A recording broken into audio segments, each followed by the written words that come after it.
Agora, vamos resolver esse combinado nosso aqui, né? A cafeteira que a gente estava criando, ela tinha um construtor padrão, e aí depois a gente colocou um construtor nosso, porém ele não tinha parâmetros de entrada, mas a gente mudava os valores dos atributos, né? Não deixava mais os valores padrões. E aí agora o nosso objetivo é poder construir uma cafeteira e no ato da declaração do nosso objeto, a gente poder passar os atributos no construtor. Então a gente passaria ali duas strings e depois a gente colocaria um inteiro e um double para passar todos os parâmetros que a gente tem, todos os atributos que a gente tem. Vou deixar aqui um comentário, né? Só comentar isso daqui para depois a gente retomar. É um assunto que aí a gente pode brincar depois, que a gente estava discutindo aí, o Paixão estava perguntando, né? Então vamos dar uma conversada sobre como poderíamos fazer um outro construtor, né? A linguagem Java, ela permite a gente fazer sobrecargas de método, a gente fazer o método ter mais de uma forma, né? Então, essa técnica de criar um método com o mesmo nome, mas modificando alguma coisa ali, é interessante. Por exemplo, né, a gente poderia ter aqui um public cafeteira, e agora a nossa cafeteira, ela vai ter parâmetros, né? Então a gente vai ter aqui string, depois vai ter uma outra string, depois um int e depois um double, que são os tipos dos parâmetros que a gente estava criando. Então aqui o string, o primeiro vai ser referente, né, à voltagem. Então a gente vai ter aqui o primeiro vai ser referente à voltagem. O segundo vai ser referente à cor, depois referente ao tamanho do filtro, o int é referente ao tamanho do filtro, e depois capacidade, que é quanto que cabe dentro da nossa cafeteira. Então, tá aí a nossa brincadeira, ficou assim. E olha só que interessante, aqui a gente tem dois construtores, né? O primeiro construtor, ele não recebe nenhum parâmetro de entrada, e aqui a gente tem vários parâmetros, né? A gente tem 4 parâmetros de entrada. Quando eu crio isso daqui, a gente vai ter alguma coisa, vou só tirar os nomes deles, né? E vou deixar aqui para a gente poder conversar só em cima desses dados, né? Dessas informações aqui. Isso aqui no momento não é necessário, não é necessário, não é necessário e não é necessário. A nossa conversa vai bater bem em cima disso. O que é o nome do método? O nome do método é como a gente chama ele. Nesse caso daqui, ele é um método um pouco diferente dos demais, mas a regra é a mesma para todos, né? Esse aqui é cafeteira. Ele tem o mesmo nome do que o nome da classe, né? Então, beleza. Só que o que determina um método não é só o nome dele. É o nome dele mais os tipos de parâmetros de entrada, que isso daí se chama assinatura. Então, eu não posso ter assinaturas iguais. Eu preciso ter assinaturas diferentes. Mas a assinatura é composta pelo nome, mais os tipos dos parâmetros de entrada. Então, eu poderia ter um método aqui, cafeteira, e aqui eu não tenho nada. Beleza. Outro método, cafeteira, tem lá string, string, int double. Beleza. Eu poderia criar um outro método chamado cafeteira, e eu poderia ter, por exemplo, agora aqui, por exemplo, inteiro e double. Poderia, porque é diferente. Desde que os tipos dos parâmetros de entrada modifiquem, a gente pode ter o mesmo nome e vai variando. E cada um pode ter uma implementação nova. Isso daí é uma das técnicas de polimorfismo que a gente tem. A gente está mudando a forma, né? A gente tem múltiplas formas para o mesmo método. O mesmo método ele tem implementações diferentes, mas ele tem o mesmo nome. O que muda é a forma com que a gente chama ele. E como que é feita a identificação? Quando a gente passa os parâmetros de entrada. Se eu chamar o método cafeteira sem passar nada, ele vai entender que está chamando esse cara daqui. Mas se eu passar, por exemplo, cafeteira, 110 volts, branca, e 103 e o volume de 1,5 litro. Ele vai entender que é esse segundo. Agora, se eu passar, por exemplo, cafeteira 102, 1, ele vai entender que é o terceiro caso, que aí eu só tenho 2 números e ele vai entender aquilo dali. Essa daí é a grande sacada que a gente tem que ter e entender nas assinaturas. Então, o que a gente não pode ter igual são assinaturas. As assinaturas não podem ser iguais, elas têm que ser únicas. Uma assinatura não pode ser igual à outra. Essa é a regra. Mas o que forma assinatura? É o nome do método mais os tipos dos parâmetros de entrada. Em nenhum momento eu falei do valor do tipo de retorno. Eu posso ter, por exemplo, se isso daqui não fosse construtor, né? Se isso daqui fosse um método qualquer, por exemplo, né? Aí seria com letra minúscula. Esse cara aqui poderia ser void, esse daqui poderia retornar, será, sei lá, int, e esse daqui poderia retornar um array de strings. É algo assim. Eu poderia ter isso. Então, essa grande sacada daqui é importante. O que nos vale é a modificação nos tipos dos parâmetros de entrada. Se todos esses caras daqui fossem void, então se tudo isso daqui fosse void, não teria problema nenhum, desde que os tipos dos parâmetros de entrada modificassem. Então, o que rege é esse nome mais os tipos dos parâmetros que estão aqui na frente. É isso que a gente tem que guardar.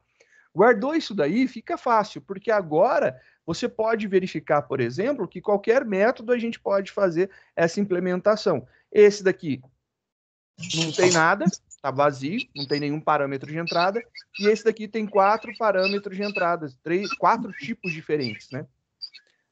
E se eu quisesse agora fazer a atribuição desses valores, eu poderia? Claro, olha lá. Diz voltagem recebe voltagem. Diz. Oi. Você está compartilhando a tela? Eu tô. Poxa, então eu vou atualizar aqui o meu. Tá aparecendo você falando direitinho. Que pra mim, está aparecendo a tela do senhor. Acho que é só o seu que não tá, mano. Vou atualizar aqui. Eu espero. Ô, Cris, deixa eu fazer uma pergunta pra você. Diga, Gabriel. Volta lá nas assinaturas lá, tem que dar uma olhada. Oi, desculpa, eu não entendi? Volta lá nas assinaturas que você estava fazendo, void, cafeteira, pra gente dar uma olhada.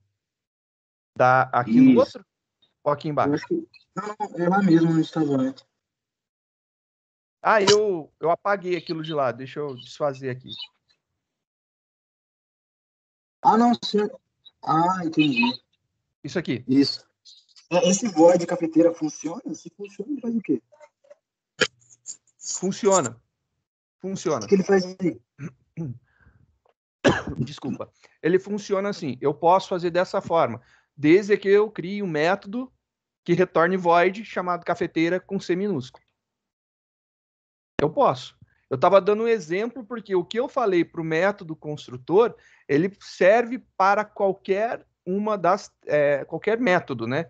Não necessariamente só para o construtor. Então, não precisa ser um construtor. O construtor tem a característica de não ter o tipo de retorno, né? Ele não tem nenhuma variável atrás dele antes do nome para dizer o retorno. Então, entre o modificador de visibilidade e o nome dele, a gente não coloca nada. Isso daí é uma característica do construtor. Ele não é void, ele não é int, ele não tem tipo. Ele não tem, é simplesmente ele. Essa daí é uma característica dele, diferente de todos os outros métodos. Olha lá. Esse aqui retorna void, esse daqui retorna string, esse aqui retorna int. Cada um pode retornar uma coisa diferente. E o que eu estava falando é que aqui, se for um método convencional, né, normal, ele pode ser qualquer coisa. Então, poderia ser aqui soma, por exemplo, né? E a gente ter um método para somar. Vários métodos aqui que fazem soma. Tudo bem. E aí poderia ser assim. O primeiro método não retorna nada, o segundo retorna um inteiro, o terceiro retorna, sei lá, um array de inteiros. Não importa o que ele vai retornar. Não importa para a gente o que está aqui, né? Isso daqui não é importante. ele não é contado. Então, isso tudo é ignorado. O que conta é o nome mais os tipos de parâmetros de entrada para formar a assinatura do método, né? Aí, essa junção do nome do método mais os tipos dos parâmetros é que dão realmente a identidade única do método. E é isso que a gente precisa ter, uma identidade única, uma assinatura única, né? Tá. E esse construtor aí, ele precisa ter todas essas variáveis? Não precisa. Não precisa. Pronto. É que eu estou fazendo a pedido do Paixão. O Paixão ele Tá. falou o seguinte: ele queria fazer assim, ó. Queria criar uma cafeteira passando qual que é a voltagem, qual que é a cor, qual que é o tamanho do filtro e qual que é a capacidade dela. Queria passar no construtor. Aí por isso que tinha os 4 parâmetros. Mas você poderia ter, por exemplo, um ou nenhum, né? A gente trabalhou muito bem aqui sem nenhum parâmetro, ó. Mas aqui tem um interesse para a gente, né? Isso aqui acelera um pouco quando a gente estiver trabalhando para criar objeto, a gente brinca e é bem legal porque facilita e acelera bem a vida, né? Entendi, mas se a gente fizer isso no construtor, a gente vai estar meio que colocando isso como padrão, né? Todas as cafeteiras que a gente criar vai ter aquilo que a gente colocar. Então, agora a ideia é, eu posso criar uma cafeteira assim, ou eu posso criar ela desse jeito, passando os valores, né? Sim. Então, te dá a liberdade de escolher na hora a utilização que você quer. Se você quer criar uma cafeteira e depois você tá na mão cada um dos atributos, ou se você já quer passar tudo aqui. Fica a gosto. E aí é manha depois na programação, manja. É manha, literalmente é manha. Se você prefere fazer de um jeito ou prefere fazer de outro. Então tá Aí bom. a gente vai ver, por exemplo, quando a gente estiver construindo arrays muito grandes, que a gente vai utilizar um construtor assim. Por que a gente vai utilizar? Para poder setar direto os objetos dentro do nosso array. Então fica muito mais rápido para fazer essa jogada, né? Você acaba alimentando de forma mais tranquila, e aí fica mais tranquilo realmente de programar do que você ter que instanciar ele. Realmente. Então você cria uma instância, e aí você depois vai ter que pegar, acessar aquela posição do array e modificar todos os seus atributos. Aí dá um trampo gigante, né? Acaba ficando mais fácil dessa forma. Realmente. Mas tá bom, valeu, professor. Joia. Para continuar, então, isso aqui era só uma possibilidade, né? Então, vamos voltar aqui. Aqui eu vou só apagar isso daqui, porque não vai precisar no código, né? Setando as possibilidades, né? This.filtro recebe filtro. Depois nós temos aqui um this.capacidade recebendo capacidade. Tá aí. Só que aí vem algumas regrinhas muito legais, né? Isso daqui é ótimo, porque facilita muito a vida, né? Porém, todavia, entretanto, a gente tem alguns atributos nossos que foram marcados como privados. Vai funcionar isso aqui? Vai. Porém, a gente não vai estar chamando o método de validação, que é o método set do atributo. Logo, você pode passar um valor inválido. É uma possibilidade bem complicada para a gente. Por exemplo, vamos ver uma das regras aqui. O filtro tem que estar entre 100 e 110. É uma das regras. Beleza? Vou mostrar que isso aqui é totalmente possível. Compilei, ele funciona numa boa, tá tudo certo. Aí, se eu compilar esse cara aqui, ele funciona lá, 103. Tá entre 100 e 110. Beleza. Compilado, bonitinho. Se eu tentar agora pegar, por exemplo, vamos mostrar esse filtro, né?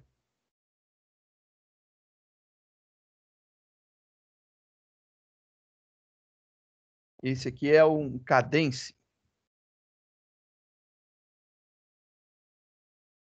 Aí, ó, vamos pegar agora e chamar esse cara aqui. Vamos rodar ele e ver o que acontece. Ele vai ter que mostrar um filtro 103. Beleza. Pelas regras, eu não poderia aceitar valores maiores que 110 e nem menores que 100. Mas eu poderia, por exemplo, fazer aqui, ó, 3. É menor que 100. Compilou, executou e ele aceitou aqui, ó, um filtro tamanho 3. Assim como eu poderia colocar aqui, ó, 3.000. Se eu compilar e executar essa versão, 3.000. Aí vem uma técnica que é necessário a gente implementar. Ou a gente replica toda a regra de negócio no construtor, ou faz uso dos métodos sets, né, que a gente tem dentro dos construtores. Então, a gente tem aqui quem é restrito, né? Voltagem e filtro. Esses dois devem de ter o método set. Então, eu vou chamar aqui, ó, para voltagem, eu vou chamar aqui o set voltagem. Olha lá, set voltagem. E esse cara daqui vai receber essa voltagem que a gente está passando. E depois o filtro, a mesma coisa, né? Ele vai ter aqui um set filtro. Tá aí, agora a gente está utilizando o método de validação. Esse método de validação é importante. Então, aqui a gente está garantindo a nossa regra de negócio. Tem que tomar cuidado na implementação da nossa regra de negócio, ela tem que ser válida, né? Então, para que a gente não quebre o nosso sistema em algum momento. Aqui foi atualizado, vamos executar lá agora e vamos ver o que vai acontecer. Você vê que o filtro não muda de valor, né? Opa! O filtro não mudou de valor, ficou com 0, que é o valor padrão na hora que ele está lá. Então, isso daqui é uma regra legal. Obviamente, depois a gente vai trabalhar um pouco, né, com exceções. Quando chegar a parte de exceções, a gente pode criar uma exceção para validar os valores aí dos nossos atributos e lançar exceções para o sistema é interessante, porque para a execução em um primeiro momento, mas depois você consegue fazer validações. Você pode, por exemplo, setar um valor default. Então, se você colocar um valor que está fora dos limites, ele seta o valor padrão e pode lançar uma exceção mesmo assim. É muito interessante, se for tratado, né, você consegue ter lá, ó, o filtro deve ser entre tanto e tanto. Aí você vai ter um feedback para o desenvolvedor para que ele não cometa erros na utilização da classe que você está montando e seguindo as regras de negócio que você teve trabalho de implementar, né? E aí começa a ter sentido fazer tudo isso. Diga, Luquinha. Professor, Pois não. Tem como a gente fazer um método set para, assim, de forma estática, para que todos os tipos de cafeteria possam utilizar? Mas todos já podem utilizar o set. Ele vai para o objeto, né? Quando você faz estático, ele fica na classe, aí é compartilhado entre todo mundo. Aí tem que pensar bem se você quer que todo mundo divida esse método. E outra característica quando você faz um método estático, você não precisa criar objetos. Só que você vai estar mexendo com algumas coisas. Por exemplo, né, se a gente mexer nesse cara daqui, pode dar alguns probleminhas. Vamos ver aqui, por exemplo, um problema. Se o método setFiltro fosse estático, né? Ó, static. Vamos compilar e ver se vai dar tudo certo. Compilei. Na hora que eu compilo, ele já bate um erro logo de cara, que foi o erro que eu já tinha pensado e tinha visto. Olha só. Essa variável não pode ser referenciada num contexto estático. Ela não pode ser acessada dessa forma. Por quê? Porque ela não é estática. Porque essa variável não é estática, não dá para acessar num contexto estático. Como que eu precisaria? Precisaria instanciar um objeto aqui para poder utilizar ela, né? E aí, ou se não, ela ser estática. E aí você começa a ter algumas complicações. Depende. Quando é estático, é raro ser utilizado. É muito raro você ter coisas estáticas. Normalmente, métodos estáticos são para classes que são ferramentais, né? Por exemplo, a classe matemática, a classe math que a gente utiliza, ela tem um monte de método que é ferramental, que, por exemplo, você consegue calcular o quadrado de um número, a raiz de um número, elevar, ver o número neperiano, calcular logaritmo, fazer arredondamento de números. Só que você passa um valor para ela, ela faz um cálculo lá dentro e te devolve a resposta.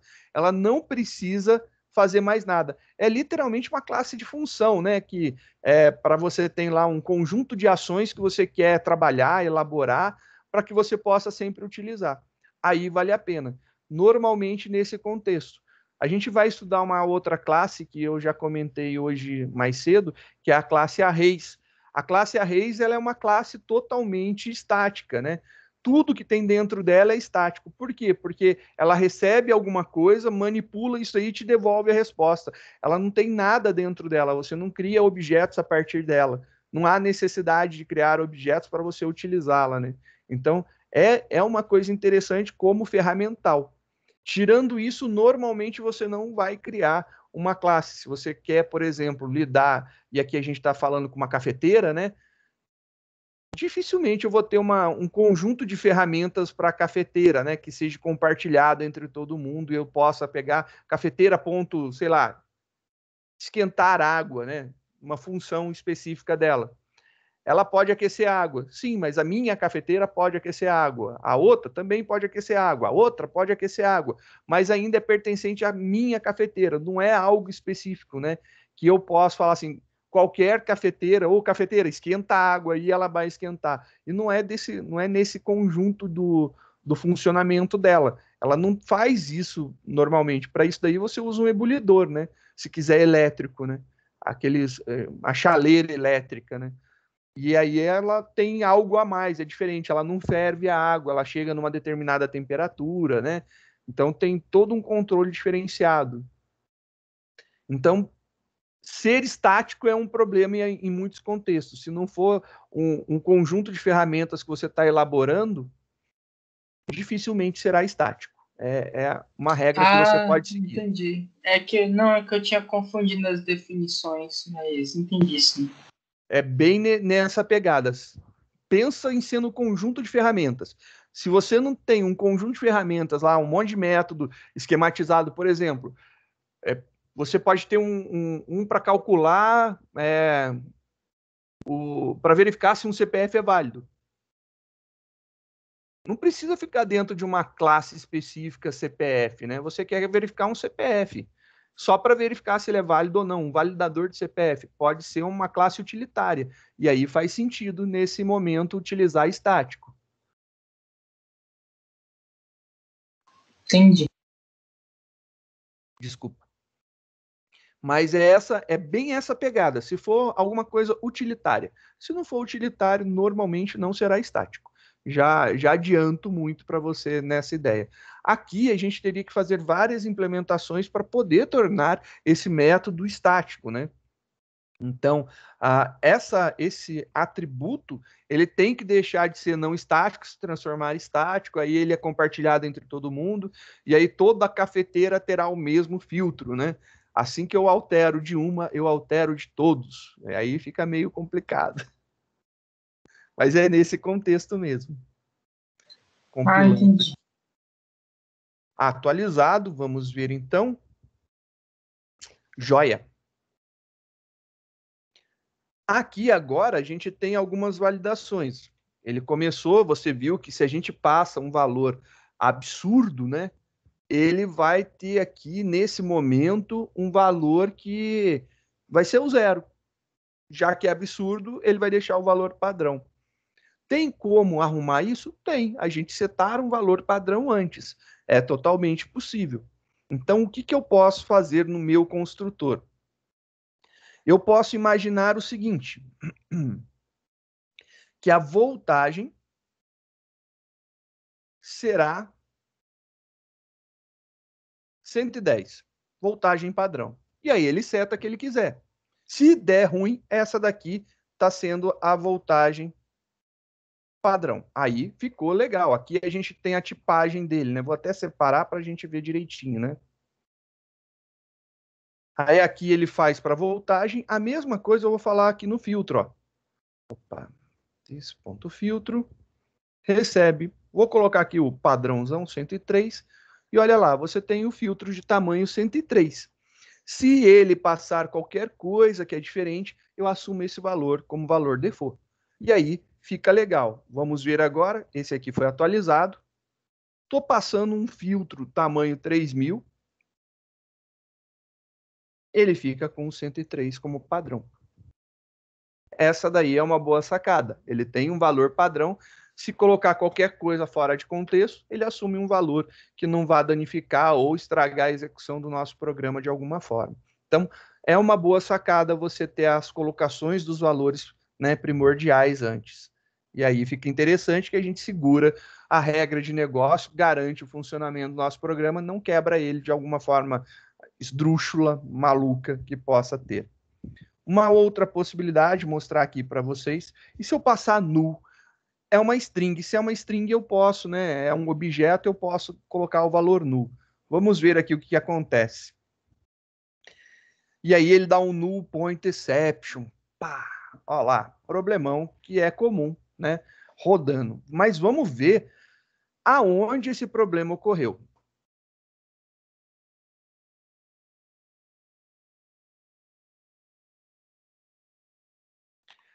Ocorreu na linha 44, né? Vamos dar uma olhada lá na linha 44. Na cafeteira, na linha 44, olha aqui. Esse teste, ele vai verificar se ela é vazia, né? Mas ele não faz outra coisa. Verificar se é vazio não, né? Não é a melhor saída. Porque o vazio indica que ela tem o abre e fecha aspas, né? Abriu e fechou aspas, a string está vazia. Eu tenho que fazer uma verificação se ela não é nula. Então, se voltagem não igual a null, ou se voltagem não é vazio. Agora eu estou fazendo o teste com os dois, né? Então aqui ficou legal, ó. Compilei, agora eu tenho dois testes. Estou testando nulidade e se ela tem o conteúdo vazio. Esse vazio daqui é isso daqui literalmente, né? Quando você atribui lá um abre aspas, fecha aspas. Isso daqui é vazio, não tem nada. Então essa daí é o teste do vazio. Mas é um valor válido, né? Então não é nulo. Quando eu tento alguma coisa nula, ele vai dar algum problema. Então se eu tentar esse null agora, compilando esse cara e executando, ele vai dar null point exception. Ah, mas por que eu estou recebendo null point exception? Por causa da comparação, né? A gente está verificando. Eu estou fazendo o teste de nulidade e ainda está batendo isso daí? É assim mesmo. Esse cara não é fácil de resolver. Não é simplesmente a gente fazer lá um teste de comparação, né? Então, se eu verificar se ele não é nulo e se ele não é um desses dois, eu poderia atribuir. Só que a gente está fazendo testes, né, manipulando esse cara. Na hora que a gente manipula ele, quebra a nossa aplicação. Então, a nossa aplicação tem que tomar um cuidado gigantesco quando a gente está lidando com nulos. E isso daqui é difícil de ser tratado, e nesse caso daqui continua quebrando nosso programa, não está resolvendo, não soluciona da forma com que a gente precisa. Então, a gente vai ver algumas técnicas aí mais para frente para facilitar a nossa vida. Só mostrando, então, esse aqui, o nulo sempre vai dar uma dor de cabeça. Então, tomar cuidado se for utilizar aí um null, ou se não declarou alguma coisa na hora de passar, que pode ser que aconteça. Compilando agora, está funcionando a nossa aplicação. Vamos dar um pouquinho de andamento e ver algumas coisas que a gente pode fazer, né? Você poderia, ao invés de utilizar essa... A gente criou aqui tem uma criação, 2, 3. São 3 momentos que eu estou criando cafeteira, né? Eu posso fazer, né, uma cafeteira, criar um grupo de cafeteiras de uma outra forma. Isso eu seria utilizando arrays, né? Facilitaria muito a vida e ajudaria bastante. E aí a gente pode brincar um pouco com essas coisas. Vamos experimentar isso daí com array. Vou criar um outro arquivo só para deixar esse quietinho aqui, né? Vou fazer um usa cafeteira array agora, né? Arquivo salvar como, esse cara usa cafeteira com array.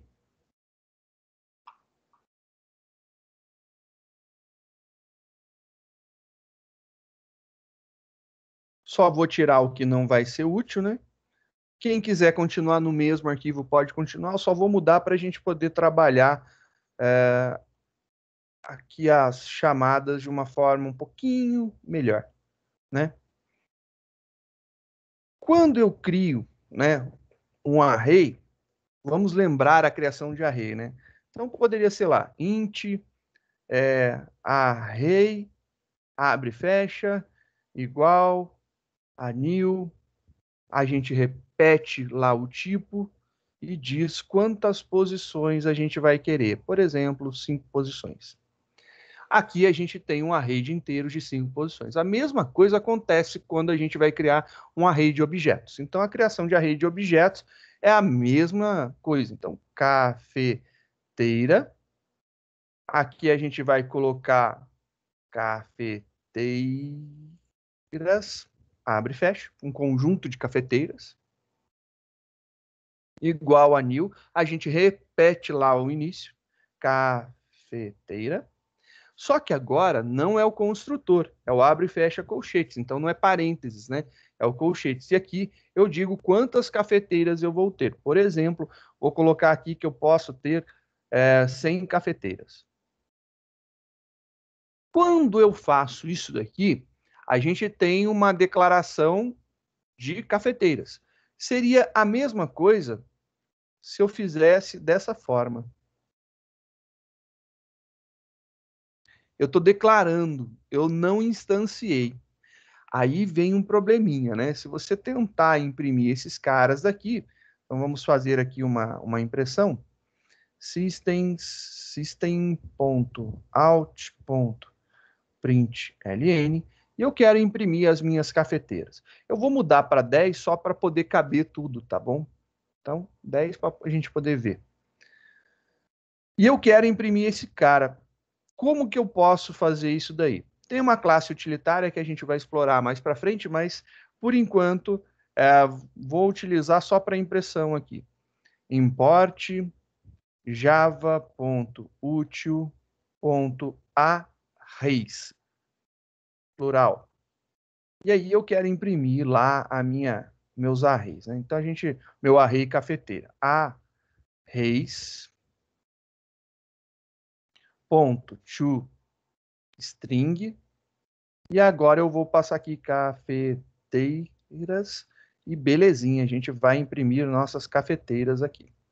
Então é essa a ideia que eu quero. Para facilitar a nossa vida, vamos ver o que vai dar. Compilando, executando esse cara, e ele imprimiu nulo.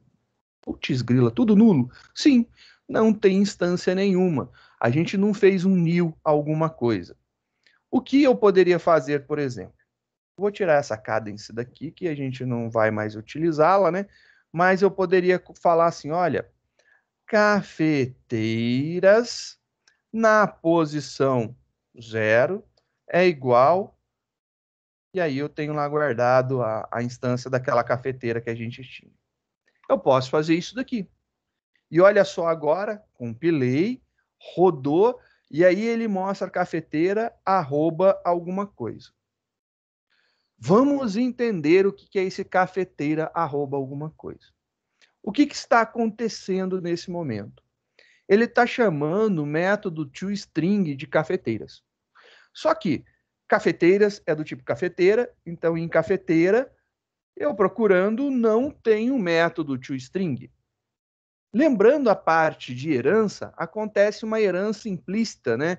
Então, tudo que a gente cria, ele vem aqui, né, e faz uma herança, extended, e ele estende de alguém, né, de uma classe chamada object. Ele vai fazer essa herança daqui sem que a gente veja, ele faz, acontece. Todos os objetos que nós criamos, tudo que é uma classe que gera objeto é filha de object. Todo mundo é filho de object. Então, essa daí é uma coisa bem legal. É a classe Adão, a primeira, né? Então, ou se você não acreditar, né, você pode falar que é a classe Big Bang. É o início de tudo, é ela. É a classe que dá início a todos os objetos. Então, a partir dessa daqui, você consegue imaginar algumas coisas bem interessantes. Olha só. Isso daqui a gente não precisa escrever. Ele já faz. Então, estou deixando explícito aqui para você saber que isso ocorre. Mas não precisa. Então, vamos dar uma viajada aqui e vamos lá no Javadoc Object. E aí a gente vai ver aí a documentação do Java Doc Object, a classe Object. Vamos dar uma olhada na classe Object. A classe Object é a classe que a gente falou que ocorre essa herança. Eu disse que o toString não existe dentro da classe cafeteira que a gente criou, mas existe o tar do toString dentro da classe Object. Então, é uma herança, sim, que acontece. Ele chama esse cara daqui. E o que o toString faz? Ele retorna a representação de um objeto no formato string. Ele transforma um objeto em texto. É isso que ele faz. Bacana, né? Vamos clicar e ver esse cara daqui. E aí ele fala assim, olha lá o método toString. O método toString faz algumas coisas, aí ele vem explicando, né? E olha só, como que é a exibição. Ele vai pegar aqui o getClass.getName. Esse getClass.getName, ele vai colocar, por exemplo, o nome do pacote completo, ponto, o nome da sua classe. Então, o getClass.getName, ele pega o package mais o nome da classe. Então, por exemplo, se a gente tiver lá um toString, um scanner, ele vai pegar lá um Java util scanner, o nome da classe é scanner, Java util scanner. Se eu pegar lá alguma coisa de arrays, Java util arrays. Se pegar uma nossa, a nossa, como ela está dentro do mesmo contexto, ele mostra somente o nome. A gente não está utilizando package declarado, né? Então a gente está criando sem packages. E aí ele não aparece o nome do pacote, somente o nome da classe. E aí ele coloca um arroba. Aí ele tem um arroba. Aí depois ele tem um integer.toXstring. Esse cara daqui, ele está convertendo um hexadecimal para string. Então, de hexadecimal para string. E aí ele está convertendo esse tal de hashcode. Aí ele fala assim, mas que diabo desse hashcode é isso aqui, né? Então vamos voltar de novo. Vamos retornar aqui na classe toString. A gente volta. Ele tem aqui um método que é hashcode e ele retorna o valor do hashcode de um objeto. E aí ele retorna um valor inteiro. E vamos dar uma olhada nesse cara. E aí ele fala o seguinte, olha, retorna o valor do hashcode do objeto. Este método, ele vai retornar um valor. Mas o hashcode, né, o que é isso? É um cálculo que é feito aonde ele obtém uma versão do teu código. Ele vai verificar se tem modificações e ele faz um cálculo matemático em cima do teu código e ele gera um número. E esse número é um número grandão. Para que a leitura fique melhor, ele vai ter aqui no método, e aí deixa eu voltar lá, no método toString, a conversão desse cara que é inteiro, ele vai transformar em hexadecimal para string. Eu acho que eu não falei isso, né? Eu acho que eu falei que converte de hexadecimal para string. Ele vai converter esse inteiro para hexadecimal, só que ele vai colocar em formato string, tá bom? Eu errei. Corrijam aí. Eu pergunto, esse hashcode, ele é o número de acesso do banco de dados, né? Da onde está localizado, não é isso não? Não é. Ele é literalmente... Você já viu aquele checksum, que é um cálculo para verificar o tamanho de um arquivo, para verificar se o arquivo está válido ou não? Aí ele dá um sum, ele faz uma funçãozinha lá, um checksum, e ele calcula o arquivo. Ele lê todo o arquivo e faz um cálculo matemático que te dá um número. Se você modificar o arquivo e rodar o checksum, vai dar diferente porque você modificou. O hashcode é exatamente isso, é um cálculo matemático que ele faz para gerar um número da versão do teu código, do teu método ali. Se você modificar o método, modificar o objeto, modificar a classe, ele vai gerar um novo hashcode. Então, a classe sua, ela tem versões. É tipo um número de identificação. Só. De identificação, é um controle de versão, literalmente é um controle de versão. A galera usava também para ver se está, como é que chama? Corrompido, né, os arquivos. Exatamente, ele usava para verificar. O checksum é usado para verificar se o arquivo está corrompido. O hashcode é, por exemplo, eu quero saber se o meu código está na mesma versão que o que está em produção agora. Então eu posso pedir para ele gerar o hashcode do meu e gerar o da produção. Se os dois forem iguais, é a mesma versão que está rodando. Se forem diferentes, são versões únicas. Quando você atualizar, quando você cria um objeto, o objeto é uma instância da classe. Ele gera um hashcode novo. Então, cada vez que você gera um objeto, ele vai ter um hashcode único. Então, cada objeto gerado gera hashcodes diferentes. Então, assim, da mesma classe, eu estou gerando 10 objetos. Então, a partir da classe cafeteira, estou criando 10 cafeteiras diferentes. São 10 hashcodes diferentes. Ele vai gerar 10 números diferentes para mim. É essa a grande sacada dele. É um serializador, né? Ele é um número serial que identifica unicamente uma versão daquele objeto, para que não tenha duplicatas dele, ou que quando tenha, você saiba que é uma duplicata, né?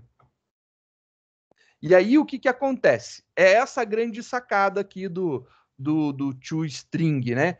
O toString, na verdade, é essa montagem. Ele vai pegar o hashcode e vai imprimir sua classe arroba o hashcode. Então, o que está acontecendo aqui, né? Deixa eu só fechar o que não é necessário. Aqui. Ele pegou lá a tua classe, que se chama cafeteira, arroba, e aí, em formato hexadecimal, ele vai apresentar um número para você. Então, aquele número, em formato hexadecimal ali, é o hashcode, a versão desse objeto. Aí, então, ele está falando que esse hashcode vai virar um hexadecimal, daí depois de hexadecimal vai converter para inteiro, de inteiro vai converter para... O hashcode é inteiro. Tá, o hashcode aí ele está convertendo para hexadecimal, mas só que isso aí é em formato string para você. Isso é um texto. É só para converter o hexadecimal em texto. Ah, tá. É tipo, sei lá, falando de um jeito bem bobo da minha parte... É tipo linguagem de computador. O computador fala desse jeito e pronto. Ele entende a própria linguagem. Aqui é uma grande sacada. Isso aqui é uma forma literal de você conseguir saber se você está utilizando a versão correta das coisas. Então, por exemplo, a tua classe, quando você faz alguma modificação, ela gera um novo número serial. Tanto é que você tem uma das opções, se você... né, aí entra num treinamento, numa aula totalmente à parte, né? Um treinamento só sobre serialização, para a gente gerar os números seriais. Se você setar na mão um número serial, e para mim, assim, para mim é claro porque, por exemplo, quando eu trabalho com serviços de nome de domínio, né, o famoso DNS, cada vez que eu faço uma alteração no DNS, eu tenho que mudar o número dele serial na mão, ou eu ter uma aplicação que faça isso, né? Então, eu preciso atualizar a versão. Por quê? Para saber que o arquivo foi modificado. Senão, ele vai imaginar que o arquivo continua igual ao anterior e não vai atualizar as tabelas de endereçamento para os demais. A mesma coisa acontece aqui para a gente. A gente tem esse mesmo esquema, onde a gente precisa atualizar o número serial do nosso objeto para que ele sozinho, né, possa ser identificado que teve uma atualização nele. Ele não é mais aquela versão que estava sendo utilizada. Ele é uma nova versão. E isso daí é importante. Por quê? Porque a gente pode ter versões diferentes rodando, né? Então, imagina, a tua aplicação está rodando. E aí você foi lá na classe e modificou a classe. Só que a tua aplicação continua rodando com a classe. De repente, você estava com uma instância do objeto e, a partir daí, essa instância quebrou. Mas se você pegar o número serial dessa classe, você pode verificar se ela foi atualizada ou não. Se foi atualizada, você manda atualizar o objeto e atualiza tudo. Tem algumas, né, implementações mais avançadas aí que podem ser pensadas com serializadores, né? Mas é justamente para controle de versão de atualizações da aplicação. Aqui, então, é isso que está aparecendo. Só que eu posso, né, já que a gente está falando de objeto, eu posso criar o meu toString, né? Eu posso modificar o meu toString de alguma forma. Só que o que acontece? Eu venho aqui, posso criar lá public, vamos modificar aqui, ele vai devolver string, o nome dele é toString, esse é o nome do método. E aí a gente vai fazer aqui return, e eu vou colocar aqui minha cafeteira. Isso. Eu. Tá Diga, Valério. streamando duas telas? Então porque para mim. Eu só tenho uma tela. pintou no site da Oracle, no box. Foi a última coisa que a gente viu, que é a documentação do Java. Eu estava mostrando para vocês isso daqui, ó. Tá lá o docs.oracle.com mostrando a documentação do Java String. E aí eu minimizei e caí na tela de codificação. Aí eu estou implementando ali o toString na nossa classe. Deixa eu ter que abrir de novo o Teams agora.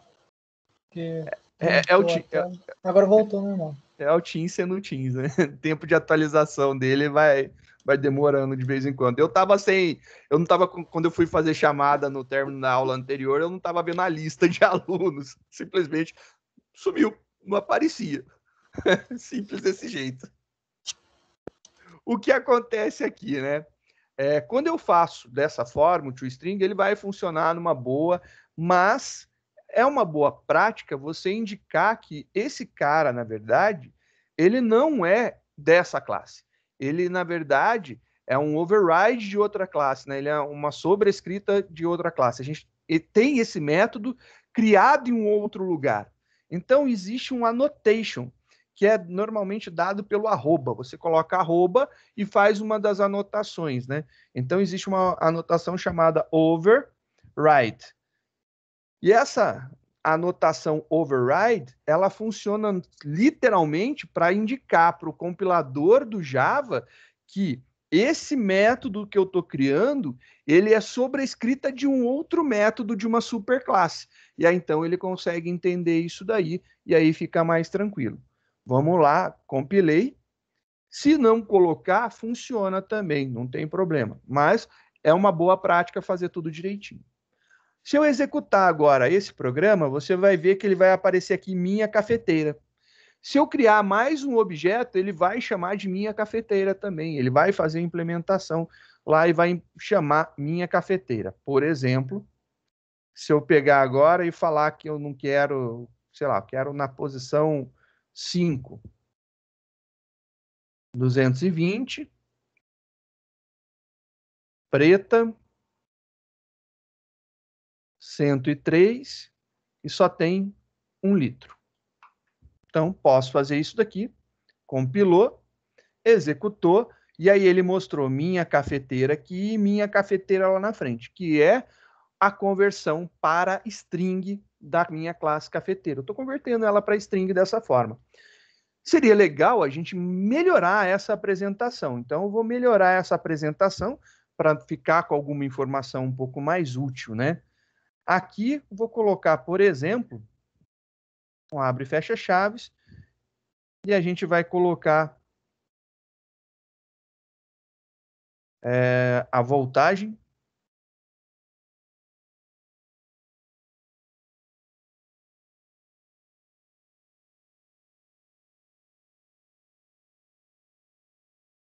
Mais a cor.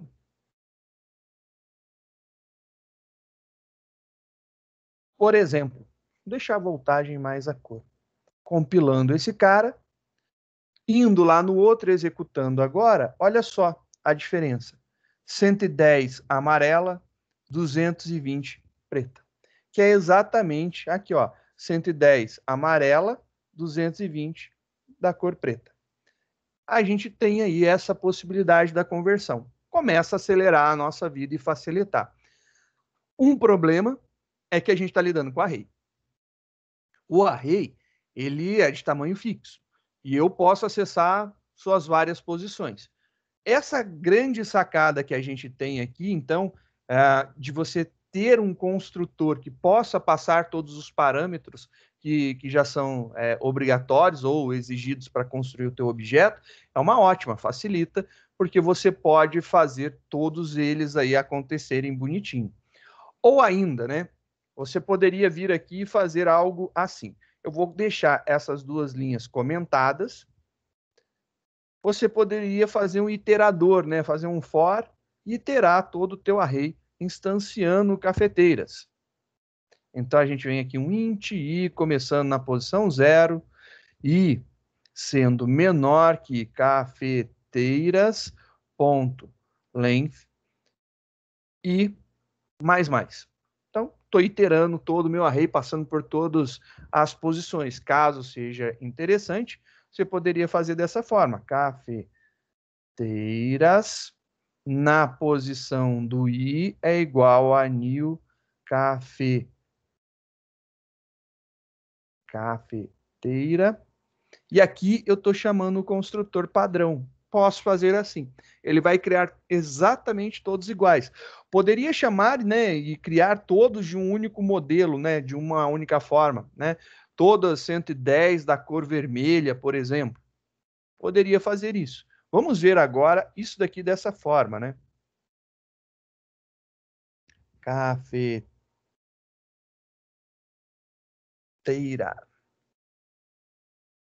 Com C maiúsculo, animal.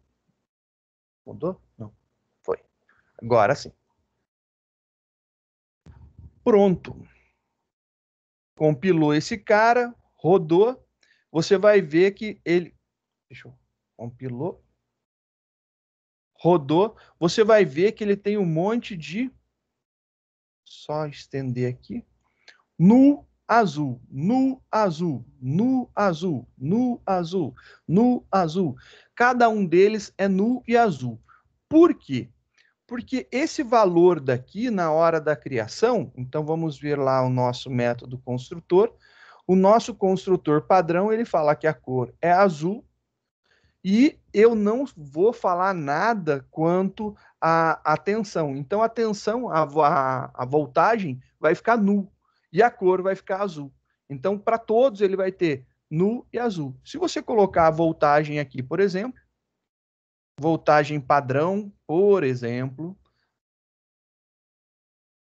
110 volts. E eu atualizar, você vai ver que todos vão sair 110 e azul.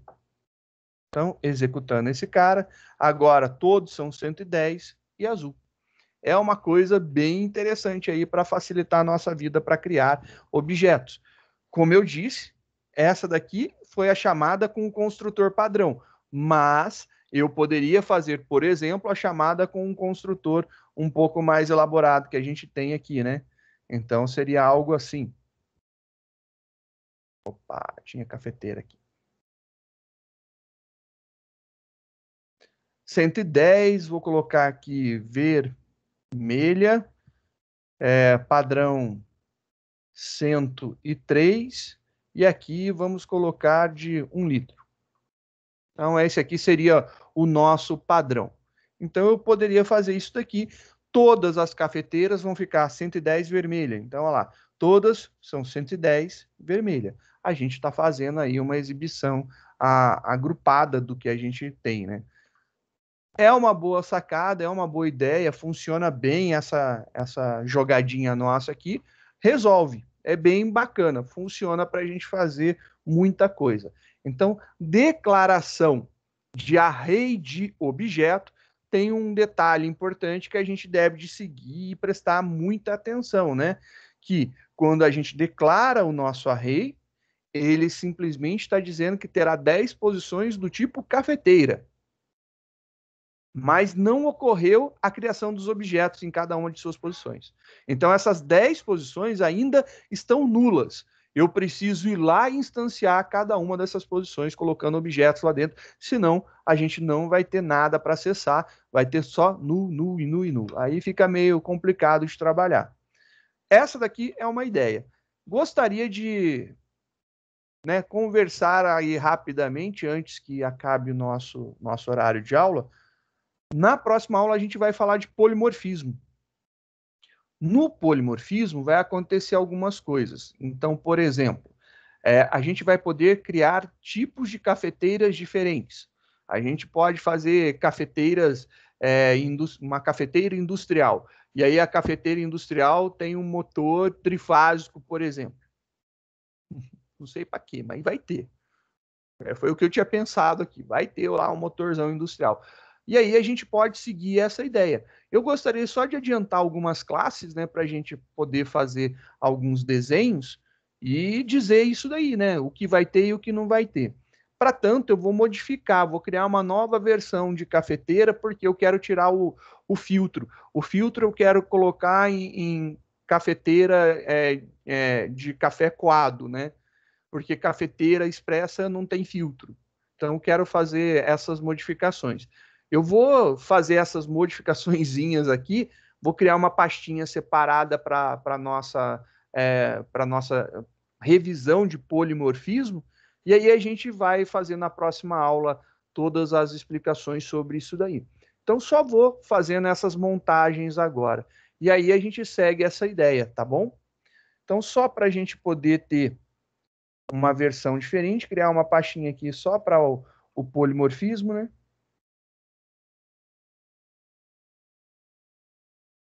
Então, uma pastinha exclusiva para polimorfismo. A gente vai querer cafeteira com array, cafeteira comum. Cadê? Cafeteira. A gente vai criar esses caras aqui, uma versão. Vamos ter aí uma versão desses caras e a gente vai lidar agora com eles, a gente vai mexer com eles, né? Para que os outros continuem numa boa. Então, a gente vai fazer algumas alterações nesses outros arquivos. Então, eu estou fazendo aí uma versão dos arquivos anteriores, cafeteira, usa cafeteira e usa cafeteira com array, né? Então, vou fazer uma única modificação que eu acho que é importante nesse momento. Isso daqui vai sair. Cor a gente vai ter. O filtro eu vou tirar. A capacidade eu vou manter.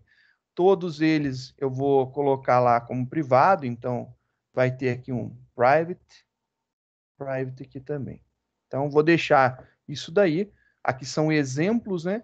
E aí a gente vai trabalhar um pouquinho melhor. Vou só montar aqui. Se todos são privados, eu preciso ter métodos de acesso. Não vou querer esses métodos aqui de 110, 220, só para deixar mais clean, mais limpinho. Aqui a gente tem um set voltagem, set filtro não vai ser preciso nesse cara. Aí a gente tem, cadê? Cor, né? Eu quero que fique limitado a algumas cores, então a gente vai brincar aqui com algumas cores somente. Então a gente vai ter voltagem, cor, public void set cor, e a gente vai passar a cor desejada aqui. Depois a gente vai ter o set capacidade. Public void set capacidade, e aqui vai ter alguma coisa. Então, só para ter uma noção já do que a gente vai fazer, eu vou deixar essa estrutura um pouco mais arrumadinha, e aí na próxima aula a gente volta explicando e vai montando, porque não vai dar tempo de falar no tempo restante aqui de aula sobre o polimorfismo todo, né? Então eu vou montar as classes preparando tudo para a gente poder trabalhar depois. String cor. Aqui a gente tem uma string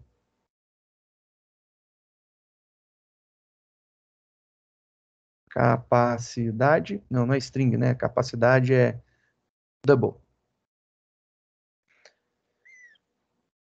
This.capacidade recebe capacidade. A gente vai fazer uma validaçãozinha para esses caras. String core this.core recebe a cor que a gente passar ali. Beleza. A nossa validação de capacidade tem que ficar dentro de algum limite. If capacidade. Se a capacidade for maior que 0, então, sendo maior que 0, vale para a gente. Então, capacidade nossa não pode ser negativa e não pode ser nula. Tem que ter algum valor. A mesma coisa da cor aqui, da voltagem eu vou fazer para a cor, né? A cor tem que ter algum valor, né? Então, ela não pode ficar em branco. Então, não posso atribuir algo vazio aqui para ela. E aí fica aí uma jogadinha. Os três métodos construtores, os três métodos setters, né? O de voltagem, o de cor e de capacidade. A gente já tem voltagem, filtro, não, a gente precisa dos outros gets, né? Não que a gente precise, né? A gente pode implementar depois, mas vou montar aqui. Cor, aqui devolve uma string. Esse cara aqui devolve cor. A gente vai fazer o último, que é o public double get capacidade. E aí a gente faz aqui um return de capacidade. Return capacidade. Beleza, que tem todos os sets e todos os gets dos nossos atributos que viraram privados. A gente não tem mais o filtro, tirar esse cara aqui, né? Não tem mais o filtro. Aí a gente tem os valores padrões, e aí a gente vai corrigir algumas coisas. Filtro, some. Capacidade azul, vou colocar cor padrão como sendo preta, 110, tá aí os valores, e a gente vai seguir isso daqui. Então aqui a gente vai seguir da mesma forma, a gente vai chamar aqui o método para setar o valor, e a gente vai fazer o mesmo esqueminha para capacidade, né?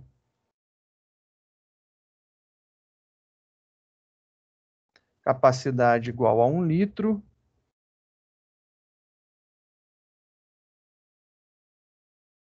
Senhor, peraí, por que a gente não tá mais usando o set cor ali? Oi? O Desculpa. Discord. Por que a gente tá mais usando não... o Discord? Por que a gente não está utilizando... O Discord. Você tirou o Sim. Discord. Tá. Desculpa, é que eu não tinha ouvido. Perdão. Tudo bem. Meu áudio tá horrível, senhor. Não, de boa. A gente... Eu sou ruim para ouvir, então não se preocupa não, eu vou pedir quando eu não entender. Por quê? Tá bom. Esse cara daqui é o dis.voltagem, dis.cor. Eu posso omitir o dis, né? Eu posso deixar ele aqui dis. Ou não, posso arrancar ele. Não há necessidade se não tiver nada que conflite, né? Então, ele pode ou não, tanto faz ali. Nesse cara daqui, tá faltando. Esse cara aqui, era isso? Era isso. Ai, desculpa, eu não tinha visto. Eu juro que eu não tinha visto. Eu passei desapercebido, perdão. Eu achei que era isso daí que você não estava entendendo. Desculpa. Valeu por corrigir. Obrigado. É a hora. Depois do dia todo fica pesado, né? Para todo mundo. Agora eu acho que a nossa classe está um pouquinho bonitinha, né? Vou colocar aqui voltagem, cor, e aí vale a pena agora a gente fazer a implementação também da capacidade, né? Então a gente pode implementar aqui a capacidade, que eu acho que vai ficar legal. Você acredita que eu usava o override já no semestre passado, mas não entendia por quê? Você não entendia o porquê? Mas agora eu tô entendendo que eu tenho que... Meu, o senhor tá querendo colocar tudo junto. É simples. Você só tá falando para ele, olha, eu tô escrevendo de novo esse cara. Agora é literalmente isso, é uma anotação para o compilador saber o que eu tô fazendo. Olha, compilador, eu tô fazendo isso. E aí ele começa a entender. Eu já tinha decorado que quando a gente faz esse override, lá no outro, no usa cafeteira, a gente tem que colocar na ordem certinho, né? Primeiro a voltagem, depois a cor, depois a capacidade, não é isso? Ou tanto faz? Tanto faz, não tem problema. Você está reescrevendo, né? Esse cara, na verdade, o código dele é outro, né? Se você for ver o código dele, na verdade, original é isso daqui, né? Você está mudando o código interno do método. Então, nossa. Literalmente, era isso que estava, que é o código original. A gente está modificando para isso que a gente está escrevendo aqui, né? Então, isso daqui é o nosso código. A gente está fazendo, literalmente, né? A gente está sobre-escrevendo aquele de lá. Então, aquele de lá não vai servir de nada para a gente. Ele está lá, quietão, mas a gente vai usar um outro. Por quê? Porque eu quero, porque eu posso. Porque a linguagem me permite isso. Eu acho que é mais fácil a gente fazer assim, porque aí a gente não vai precisar ficar preocupando com a ordem das coisas. A gente pode escrever um que já faça todo o modelador para a gente. O toString, ele transforma o objeto em string. Não confunda com a entrada aqui do do construtor, beleza? Esse aqui tem que ser na ordem. Você Ok. colocou essa ordem, tem que ser. Não, aí tá ok. Aí Tá. só para lembrar que aí fica mais útil assim, né? Aí fica fazendo sentido. É só para voltar, né? Ele para exibir. É, ele só vai mostrar para você, converter em string, ele vai imprimir o teu objeto. É isso daí que ele faz. Luquinha. Professor, no caso, o override ele se aplica só a métodos que fazem parte do Java útil? Ou, assim, Não. métodos que nós fazemos Não, ter override a gente está utilizando override porque a gente está fazendo, a gente está reescrevendo, a gente está escrevendo com o nosso interesse, né, com o nosso código, algo que já existe, em uma superclasse. Então, quando a gente tem estrutura de herança, e a gente tem uma herança, e o toString existe dentro da classe object, né? Aí agora eu quero modificar, ele vai precisar ter esse annotation daí. Precisar ter é muito forte, né? É uma boa prática fazer esse annotation. Essa anotação de override aí, porque ele existe numa superclasse que a gente está mexendo. Então, se você seguir na estrutura, você vai chegar lá na classe object, e dentro da classe object tem o toString. Ele já existe lá. Tanto é que é uma coisa bem engraçada, né? Falando em documentação, vamos pegar aí um detalhe muito importante, ó. Existe a classe string que a gente comumente usa, né? Então a classe string a gente usa ela pra caramba. E olha só que interessante da documentação da string. Se você olhar aqui nos métodos que a string tem, a string ela tem um bendito de um método chamado... Cadê?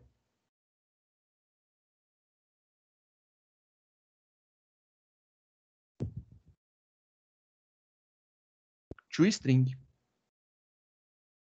A string tem um método chamado toString. Por que que ela tem um método chamado toString? Porque toda classe criada, ela é filha de object. E o toString é de object. Por causa disso. Então, assim, como ela é filha de object, ela tem o toString. Assim como a nossa classe, mesmo não sendo escrito, ela tem o bendito do toString. Tanto é que eu podia utilizar lá o toString do arrays, né, ponto toString, para chamar o toString dos demais, numa boa. Ele faz isso por nós. Ele chama o toString de cada um dos objetos de dentro do array. E aí ele vai chamar esse cara. Mesmo a gente não tendo implementado. Aí, para ficar um pouco mais legível, a gente modifica ele de algumas formas, né? A ficar melhorzinho para ler, facilitando a nossa vida, né?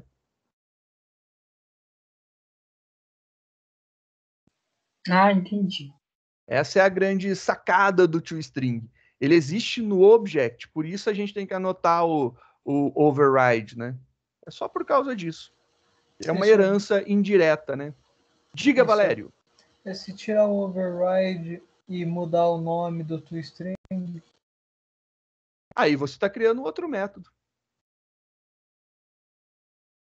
Aí não vai ser chamado direto, não. Aí você vai ter o toString da superclasse e vai ter o outro método. Por exemplo, vou comentar esse cara aqui, né? Comentei. Agora eu vou mudar aqui toString para imprimir. Compilei. Beleza. Agora, se eu usar esse cara... Cadê? Esse daqui que a gente estava mexendo, né? Então, se eu usar esse cara daqui, roda, né? Compilar ele. Aí tem o new cafeteira. Eu mudei alguma coisa lá, não tem aqui o filtro. Não tem o filtro, é isso mesmo. Compilou, rodou. Olha lá, agora ele não imprime mais. Por quê? Porque, na verdade, a gente está chamando o toString. Ele não tem o toString. Simples desse jeito. Não existe o toString dentro dele. E aí ele vai fazer a chamada de quem? Do toString da superclasse dele. Quem que é a superclasse dele? Quem que é o pai dele? Object. E aí lá no object, como que vai ser? Nome da classe, arroba, hashcode em formato hexadecimal. E é isso daí que ele está imprimindo. Aí ele imprime o nome da classe, @hashcode em hexadecimal de cada um dos objetos cafeteira do array que nós temos. Aí ele faz isso daí. Senhor, mas na solicitação aí do método, tem que mudar o nome também. Que solicitação do método? O toString para imprimir. É isso? Esse daqui? Na parte usa... Esse aqui? Aqui tá travado, tá printou de novo, senhor. Só tô seguindo o que o senhor tá falando. Possivelmente é isso. Mas na parte... Eu acho que você está usando o uso da cafeteira, né? Usa cafeteira, sim.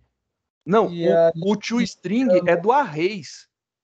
Ele chama o toString do cafeteira, de cada objeto do array. É automático, é dele, ele faz isso. Não sou eu que faço. É ele. Mas... É uma classe utilitária. Arrays tem o toString. Não é minha classe. toString é uma classe para modificar mesmo? Não, é um método que você pode sobrescrever. E é o que a gente está fazendo. A gente está escrevendo ele novamente, né? Reescrevendo ele. É essa a grande ideia. Eu posso escrever ele da forma que me interessar. Ah, sim. Isso entendi. Isso é polimorfismo. Então a gente, Sim. na verdade, já começou com a ideia do polimorfismo. Porque existe o toString de várias formas. Uma forma padrão, que é o que a gente herda normalmente quando a gente cria um objeto, ele já é filho de object, então tem lá da classe, a gente herdou, e a gente pode alterar, a gente pode modificar o comportamento do método. E a gente modificou o comportamento dele escrevendo um código que nos interessava. Aí funcionaria. Se você quiser que o imprima nosso funcione, aí existe uma outra jogada. Você não pode usar o arrays.toString. Aí você tem que utilizar um laço para fazer a iteração e mandar imprimir cada um dos objetos que você gerou ali. Aí você tem que fazer isso daí na mão. Peraí, senhor. Como é que travou na tela? Eu não estou vendo como é que você está chamando o toString. Eu vou descompartilhar e vou compartilhar de novo para ver se melhora para você. Vamos ver aí se vai. Normalmente funciona essas descompartilhando e compartilhando de novo, né? Às vezes também a gravação que ficou muito pesada, daí em alguns computadores já fica... 3 horas de gravação. Vai tempo, né? Mas normalmente conexão. Ele dá pau de conexão direto, ele exige muito, né?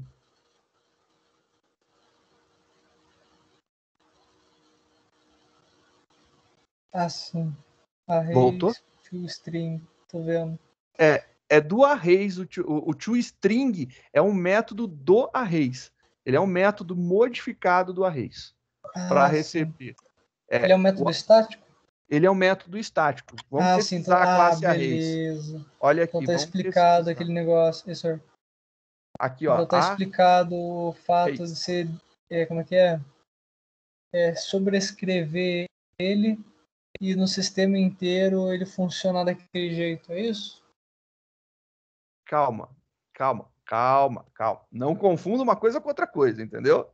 Ó, é uma classe utilitária, beleza? A gente está mexendo com a classe arrays. Então a gente está mexendo com uma ferramenta para facilitar a nossa vida.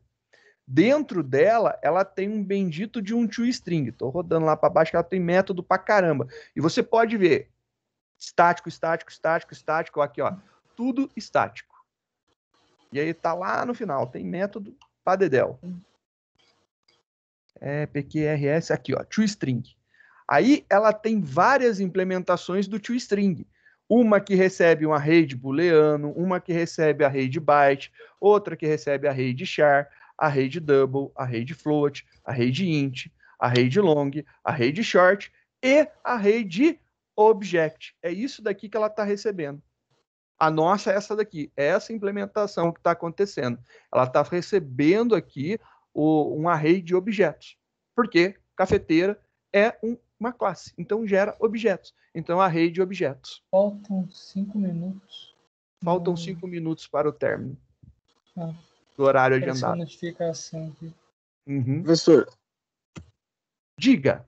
Antes da gente terminar, abre, por favor, lá para dar uma olhada o resultado do programa que você compilou. Esse daqui, a execução dele? Isso. Aonde que o senhor colocou para mostrar o sidecode? Aonde que eu coloquei? Para mostrar os hashcode? Isso. Eu não coloquei porque o Valério pediu para mim trocar aqui, ó. Eu troquei. Eu não tenho mais o método toString. Aí o que ele faz? Ele chama o toString da classe pai dele. Ele acha o toString lá na classe Object. E aí na classe Object, ele tem isso daqui, né? Olha lá, na classe Object, ele vai ter lá o nome da classe, arroba, o hashcode em formato hexadecimal, concatenado aí em formato string. É isso que ele está mostrando para mim. Eu confundi, professor. Eu pensei que a gente tinha que escrever essa parada aí no código. Não, Na verdade, isso daqui já existe. Isso aqui já existe. É o código que está no toString do Object. Então, qualquer coisa que você criar do tipo Object, é isso daqui. Qualquer classe que você cria é filha de Object. Se você não implementar o toString, ele vai chamar esse aqui se você rodar alguma coisa convertendo para string, né? Então, o toString ele faz isso. Ele faz isso. Aí o que acontece? Você pode modificar para você, né? Então, por exemplo, se eu modificar o nome aqui para imprime, ele deixou de ser toString, não tem mais necessidade de override. Agora, se eu voltar com esse cara daqui para toString, eu tenho a necessidade de fazer o annotation. É uma boa prática fazer o annotation para informar que esse cara existe lá na classe Object, já tem lá escrito, só que eu estou chamando com o mesmo nome e modificando o código. Então, o comportamento continua sendo o mesmo, né? De ser o ato de converter o teu objeto para string, porém, eu estou fazendo uma implementação diferente. Eu estou colocando o meu código, a forma de converter para string da forma que eu quero, não a forma com que é apresentado lá inicialmente. Isso. Diga, Valério. Então, peraí. Nesse caso específico, o seu toString ele está recebendo O toString não recebe nada. Ele é um método. Aqui, ó. Ele não recebe. Abre e fecha parênteses. Ele está pegando da minha classe atual voltagem, cor e capacidade, que são atributos. Voltagem string, cor string e capacidade double. Está concatenando tudo isso aí dentro de uma string e apresentando como resultado.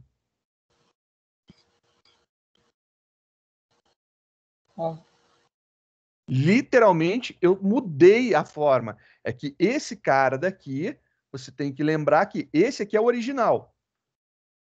Então, eu fui lá e de uma forma que é possível, né, através da técnica do polimorfismo, eu modifiquei esse texto. Eu não quero mais que isso seja apresentado dessa forma. Eu quero que seja apresentado dessa. E aí eu fiz essa modificação. Para mim, eu não quero que apareça o nome da classe arroba o hashcode em hexadecimal. Eu quero que apareça voltagem, cor e capacidade. Eu quero, eu desejo dessa forma. Então, eu implementei para que isso aconteça. Se eu compilar esse cara agora, diferente do que estava lá, ó, só para a gente ver, agora ele aparece 110 vermelha 1, 110 vermelha 1, 110 vermelha 1, que é exatamente aqui, ó, 110 vermelha 1 litro. 110 vermelha 1 litro. 110 vermelha 1 litro. Que é exatamente o exemplo que a gente tinha colocado, né? Então, ele faz essa implementação para que eu possa imprimir da forma que eu quiser, que eu consiga transformar o meu objeto em string. Eu estou convertendo o meu objeto para string para exibir. E é isso que eu estou fazendo aqui, convertendo ele todo para string. Beleza. Joia? Show. Crianças, nosso tempo findou-se. Vou parar aqui e fazer uma chamadinha e bora ser feliz. Quem tiver dúvida, eu tô aí para sanar. Só ficar, colar aí, a gente responde. Se não puder ficar, pode mandar lá no nosso grupo, ou se não quiser, pode mandar no particular também, tá bom?